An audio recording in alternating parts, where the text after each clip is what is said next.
हैं आजमगढ़ जिला के भारतीय जनता पार्टी की जिला उपाध्यक्ष सतेंद्र राय जी के ऑफिस पर। आइए हम जानना चाहेंगे कि इस समय चुनाव का माहौल चल रहा है। दिनेश लाल यादव जी भारतीय जनता पार्टी के प्रत्याशी हैं जो आजमगढ़ सदर लोकसभा सीट से चुनाव लड़ रहे हैं। कहां तक ये लोग सहयोग कर रहे हैं और किस बेस पर उन्हें जिताने का दावा कर रहे हैं, सर बताएं। सबसे पहले तो हम अपने प्रत्याशी के अपनी बधाई भी देना चाहेंगे, शुभकामना भी देना चाहेंगे। और भारतीय जनता पार्टी का प्रत्येक कार्यकर्ता पूरे तन मन धन से इस चुनाव में माननीय प्रधानमंत्री श्री नरेंद्र मोदी जी को तीसरी बार प्रधानमंत्री बनाने के लिए जन जन तक जो है वादा लगा हुआ है और पूरी निष्ठा के साथ प्रधानमंत्री जी के 10 वर्षों के कार्य जो हमारे उत्तर प्रदेश के यशस्वी मुख्यमंत्री योगी आदित्यनाथ जी महाराज जी के 7 वर्षों के कार्यकाल का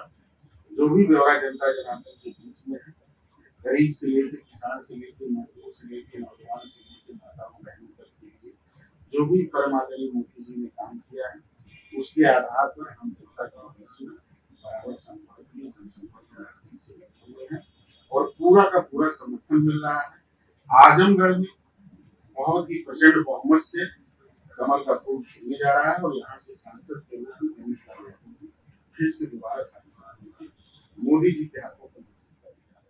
सर सपा दावा कर रही है कि आजमगढ़ जिले को हमने बहुत कुछ दिया, मंडल दिया, हॉस्पिटल दिया और इसके अलावा चीनी मिल बंद पड़ी थी उसे खोला, लेकिन दिनेश लाल यादव जी आए और चले गए, ऐसा कुछ नहीं किया। तो आप किस बेस पे मतलब जनता से वोट लेना चाहते हैं दिनेश लाल यादव जी? सपा ये विकास की बात कर रही है। सपा यही सब बातों को लेकर के जो है यहाँ की जनता को बनाने का काम किया, लेकिन जब से प्रधानमंत्री मोदी जी आए हैं, उत्तर प्रदेश में योगी जी आए हैं, जैसा कि उनका नारा रहा है कि न जाति देखना है न धर्म देखना है, सबको समान रूप से सारी सुविधाओं का लाभ देने का काम जिस तरह से मोदी जी ने और योगी जी ने किया है और हर गरीब गांव में बैठे हुए हर उस मजदूर उसके राशन से लेके आवास से लेके शौचालय से लेके आयुष्मान भारत कार्ड से लेकर माताओं बहनों के लिए जननी सुरक्षा कार्यक्रम के अंतर्गत जब से गर्भधारण से लेकर के और बच्चे के पैदाइश तक और बच्चे के पैदाइश के बाद उसको आंगनबाड़ी के माध्यम से पौष्टिक आहार देने तक की योजनाएं, अनेक इस तरह की तमाम योजनाएं, जनधन खाते के माध्यम से बीमा के जो योजना चली है, विश्वकर्मा योजना के तहत जो हमारे कामगारों के और ऐसे लोगों के लिए जो 3 लाख रुपए तक की लोन की व्यवस्था हुई है, इतनी तमाम योजनाओं के साथ साथ जैसा कि आपने कहा कि आजमगढ़ में समाजवादी पार्टी हमेशा दावा करती रही है। मैं एक बात बहुत ही विनम्रता पूर्वक पूछना चाहता हूँ कि आजमगढ़ में जब भी चुनाव होता है या तो माननीय मुलायम सिंह यादव की चुनाव लड़े या माननीय अखिलेश यादव की चुनाव लड़े